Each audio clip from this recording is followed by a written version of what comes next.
Bismillah, Assalamualaikum warahmatullahi wabarakatuh. Jumpa kembali di Cafe Literasi. Nah, kali ini kita akan kembali membahas English Lite.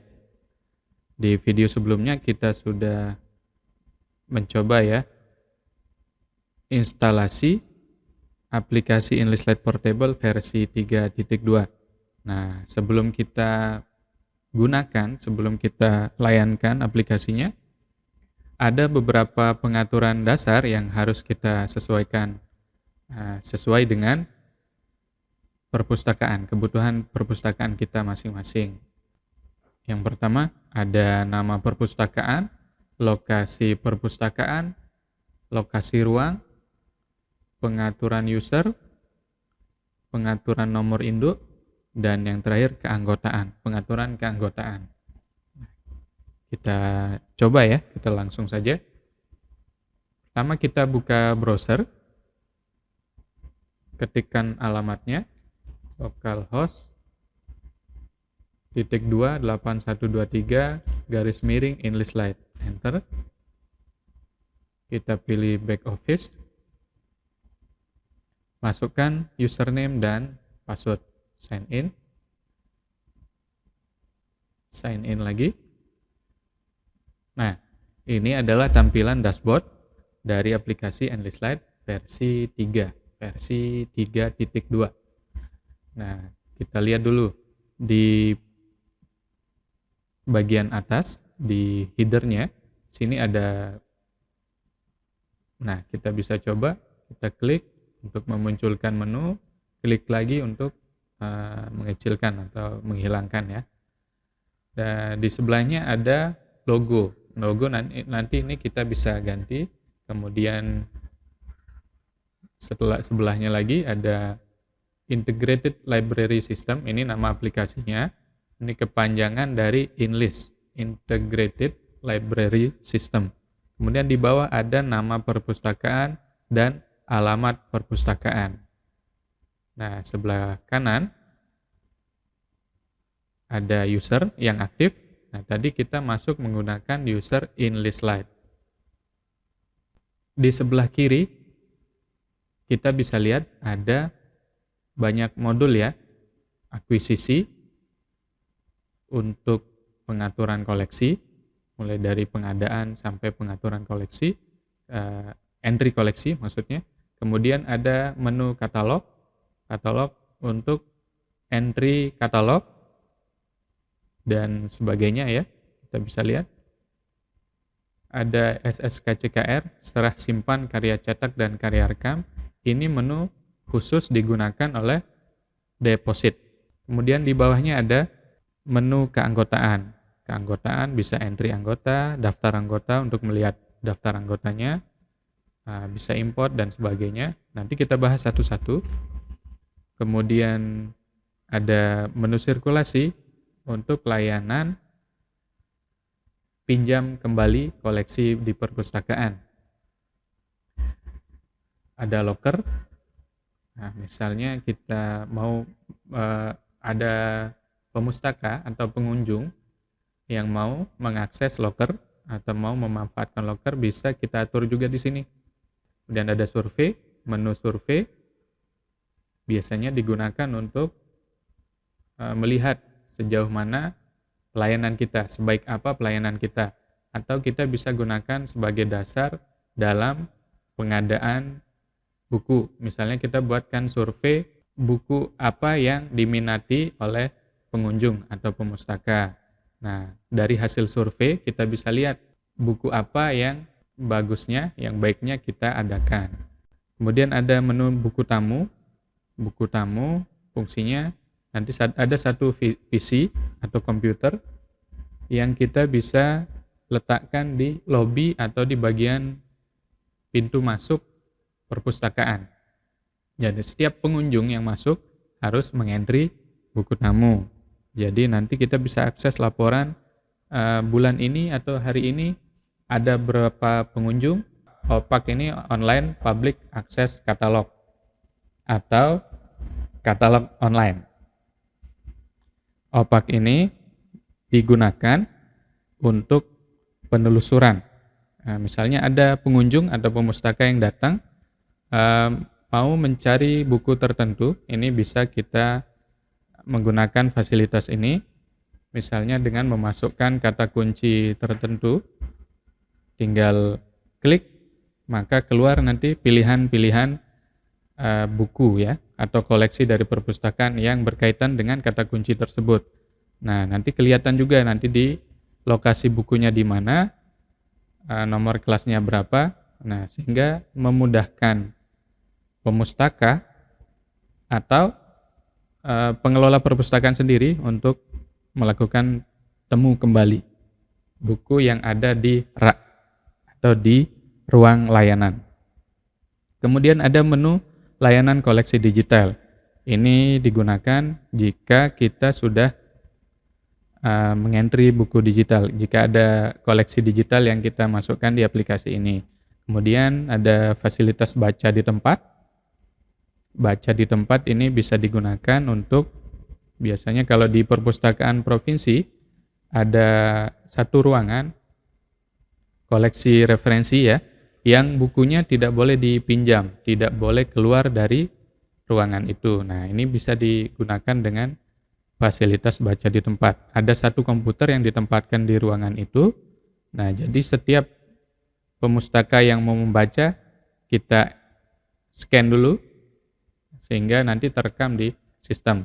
Jadi kita bisa lihat nanti buku yang dibaca oleh pengunjung sudah terekam di sistem. Kemudian ada menu laporan.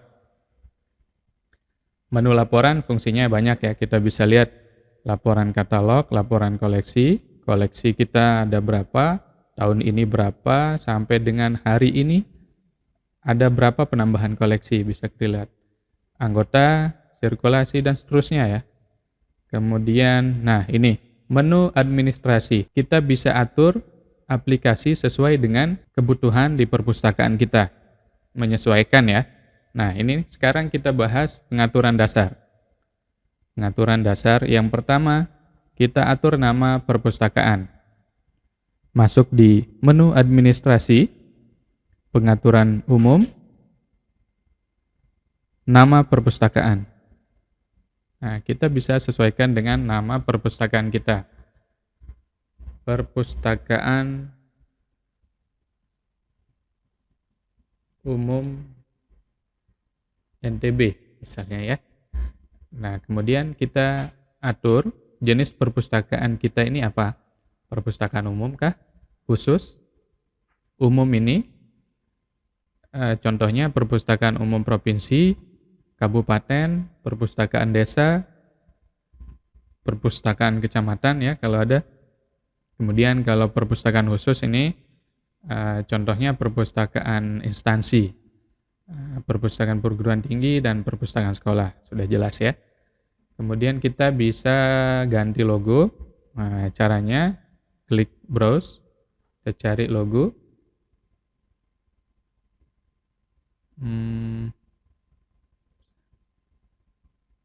Open. Nah, upload. Kop juga ya kita bisa ganti. Misalnya kita coba ganti dengan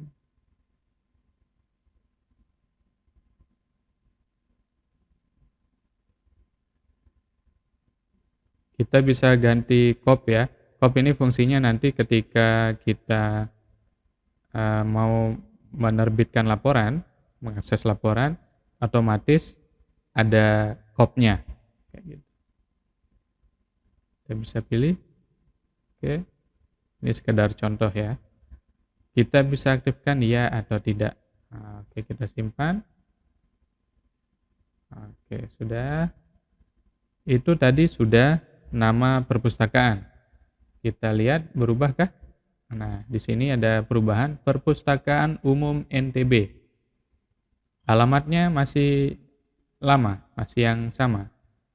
Kita masuk lagi ke menu administrasi, pengaturan umum, lokasi perpustakaan. Di sistem sudah disediakan dua lokasi. perpustakaan pusat dan perpustakaan keliling. Nah, ini perpustakaan keliling bisa dihapus ya kalau kita nggak menyediakan perpustakaan keliling. Kemudian ini bisa diedit, bisa disesuaikan dengan kebutuhan.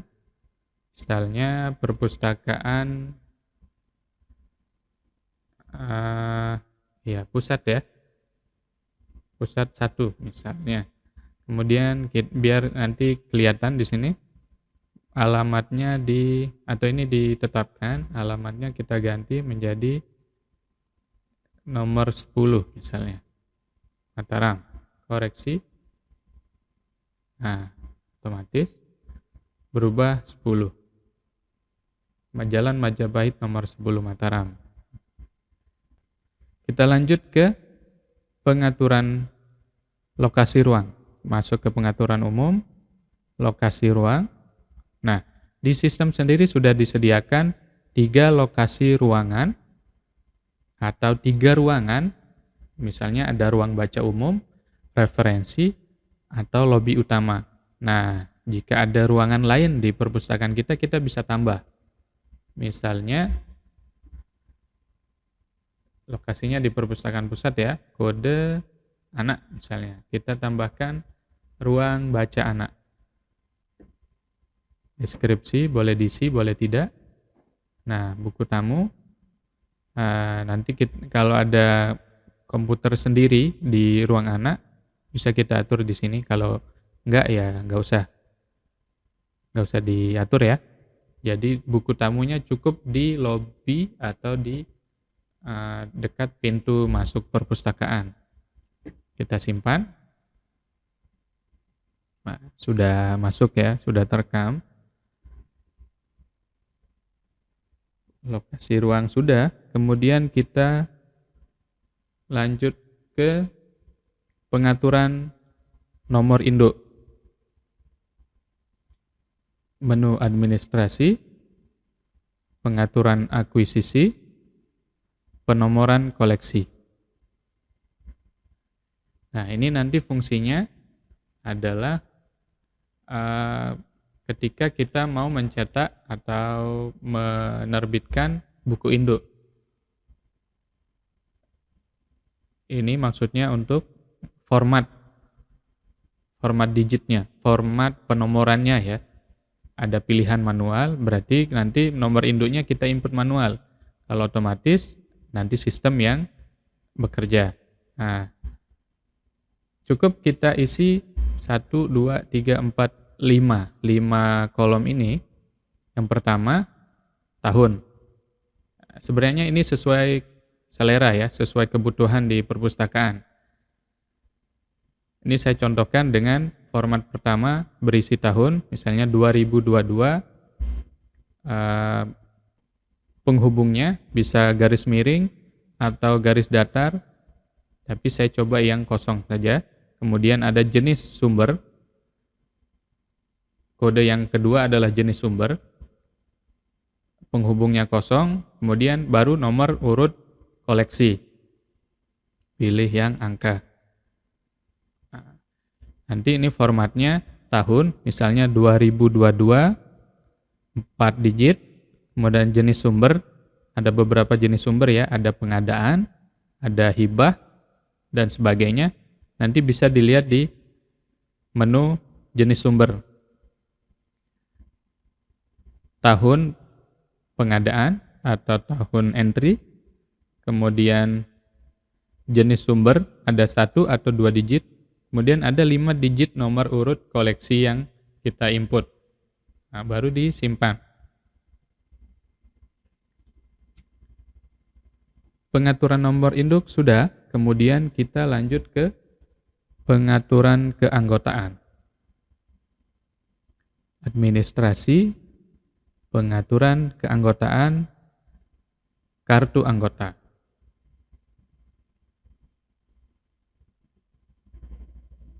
Ada 4 template yang disediakan. Yang kita pilih adalah template yang kedua ya. Template yang kedua ini formatnya sesuai dengan nomor anggota yang menggunakan nomor NIK. NIK ya atau nomor KTP. Nah, kita baru-baru ini keluar peraturan Kepala Perpustakaan Nasional tentang penomoran keanggotaan perpustakaan menggunakan NIK atau nomor KTP. Nah, nanti juga kita masuk di pengaturan penomoran keanggotaan. Nah, ini adalah template-nya. Ini tentu kita harus ubah ya. Ada logo dan nama perpustakaannya. Bagaimana caranya? Kita unduh. Kebetulan saya sudah unduh ya. Kita lihat filenya. Nah, ini logonya bisa kita ganti dengan logo perpustakaan atau logo daerah kita. Kemudian nama perpustakaannya dan alamatnya. Ini kita ganti manual, kita ganti sendiri. Bisa menggunakan Photoshop atau aplikasi desain yang lain ya. Bisa atau dengan menggunakan aplikasi Paint yang sudah ada di Windows. Di video selanjutnya mungkin nanti kita coba tutorial edit kartu anggota, belangko kartu anggota. Jika sudah tersedia, kita bisa mengupload atau mengunggah desain yang sudah kita edit di sini, di tab selanjutnya, kartu anggota bagian depan. Kita cari filenya. Ini yang kita anggap sudah diedit ya. Open, unggah. Nah, kemudian bagian belakang juga ada. Ini redaksinya kita bisa ubah. Kemudian kita bisa ganti background-nya sesuai selera ya. Atau kita bisa menggunakan template kita sendiri. Kita lanjut ke pengaturan penomoran. Administrasi, pengaturan keanggotaan, entry keanggotaan. Nah, di sini fungsinya untuk mengubah atau menyesuaikan penomoran anggota berdasarkan apa? Misalnya bisa manual, jadi nanti nomor anggota kita bisa isi manual atau otomatis. Nah, di bawah sini ada kolom sistem penomoran anggota. Misalnya pilihan 1, ada formatnya tahun, bulan, hari, dan nomor urut anggota. Atau pilihan 2, dan seterusnya. Tapi nanti kita akan menggunakan pilihan 4 yang nomor anggotanya berdasarkan NIK atau nomor KTP. Jadi di sini kita aktifkan pilihan 4. Oke, ini dilewatkan saja, kita simpan. Nah, jadi nanti setiap anggota baru yang mendaftar, otomatis nomor anggotanya adalah NIK-nya atau nomor KTP-nya. Oke, pengaturan keanggotaan sudah. Jadi tadi ada beberapa pengaturan dasar dari aplikasi Enlist Lite sebelum kita menggunakan di perpustakaan. Jadi saya kira cukup. Kita bisa lanjut di video berikutnya. Kita bisa bahas masing-masing dari menu yang ada di Enlist Lite. Jadi teman-teman bisa coba-coba sendiri. Nanti di setiap pengaturan bisa diubah-ubah atau diganti sesuai selera atau sesuai kebutuhan. Nah, bisa lihat juga nanti perubahan apa yang terjadi. Sampai jumpa di video selanjutnya ya. Bagi teman-teman yang belum subscribe, silakan subscribe. Jangan lupa aktifkan loncengnya. Nah, tunggu video-video selanjutnya ya. Dan silakan disebarluaskan agar lebih banyak yang menerima manfaat dari video ini. Ya, terakhir, Assalamualaikum warahmatullahi wabarakatuh.